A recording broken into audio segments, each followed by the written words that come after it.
Good evening. എൻ്റെ പേര് സാജിദ്. ഞാൻ ഈ വീഡിയോ ചെയ്യുന്നത് നാട്ടിലുള്ള നമ്മുടെ ഒരു വീട് റിനോവേഷൻ്റെ ഒരു എക്സ്പീരിയൻസ് ഷെയർ ചെയ്യാൻ വേണ്ടിയാണ്. കൊല്ലത്തെ റൈറ്റ് ആംഗിൾ എന്ന് പറയുന്ന സ്ഥാപനത്തെയാണ് നമ്മളിത് ഏൽപ്പിച്ചത്. അപ്പോൾ ഒരു വീടിൻ്റെ റിനോവേഷൻ എന്ന് പറയുന്നത് ഒരു പുതിയ ബിൽഡിങ് ചെയ്യുന്നതിനേക്കാളും കുറച്ചും കൂടി ചലഞ്ചിങ് ആണ്. 1966 പണിത വീടാണ്.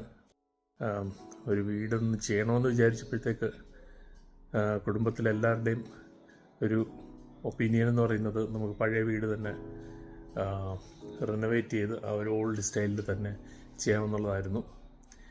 ഓഫ് കോഴ്സ് അതിൻ്റെ അകത്ത് പ്ലംബിങ്ങിൻ്റെ, ഇലക്ട്രിക്കൽ, റൂഫ് ഇതെല്ലാം ഒന്ന് മെയിനായിട്ട് ചെയ്യണമെന്ന് വിചാരിച്ചിരുന്നു. അപ്പോൾ പ്ലംബിങ്, ഇലക്ട്രിക്കൽ നമ്മൾ മോഡേണായിട്ടുള്ള രീതിയിൽ തന്നെ ചെയ്തു.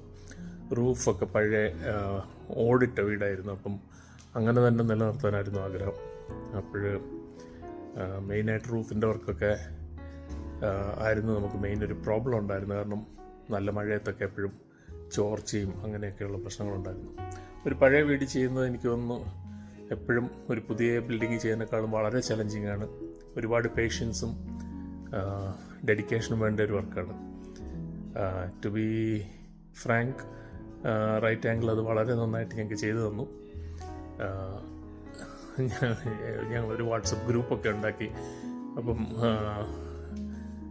ഒരുപാട് പേർക്ക് ഒരുപാട് ഒപ്പീനിയൻസ് ഉണ്ടായിരുന്നു. ഇത് തന്നെ റിനോവേഷനിൽ തന്നെ എങ്ങനെ അത് ഫിനിഷ് വേണമെന്നുള്ളതൊക്കെ വളരെ പേഷ്യൻ്റായിട്ട് റൈറ്റ് ആംഗിൾ അതെല്ലാം കൺസിഡർ ചെയ്യുകയും അത് മാക്സിമം നന്നായിട്ട് നടപ്പിലാക്കി തരികയും ചെയ്തു.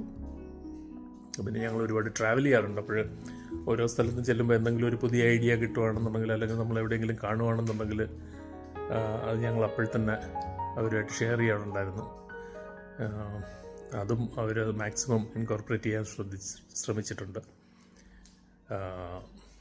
ഓഫ് കോഴ്സ് ഒരു വീട് റിനോവേഷൻ എന്ന് പറയുമ്പോഴത്തേക്ക് ഐ തിങ്ക് എല്ലാവർക്കും അറിയാം, അതൊരു പുതിയ വീട് ചെയ്യുന്നതിനേക്കാളും ചിലപ്പോൾ കോസ്റ്റ്ലി ആയിരിക്കും. പക്ഷേ നമ്മുടെ ആ ഒരു പഴയ ബിൽഡിങ്ങിൻ്റെ ഒരു ക്യാരക്ടർ എന്ന് പറയുന്നത് നിലനിർത്താൻ ചിലപ്പോൾ കുറച്ച് കോസ്റ്റ് കോംപ്രമൈസ് ചെയ്യേണ്ടി വരും.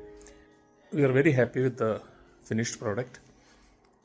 ഈവൻ ആൾക്കാർ വരുന്നവരെല്ലാവരും നന്നായിട്ട് അപ്രീഷിയേറ്റ് ചെയ്യാറുണ്ട്. So thank you right angle, thank you ജിക്കോ and Mamata and team. All the best.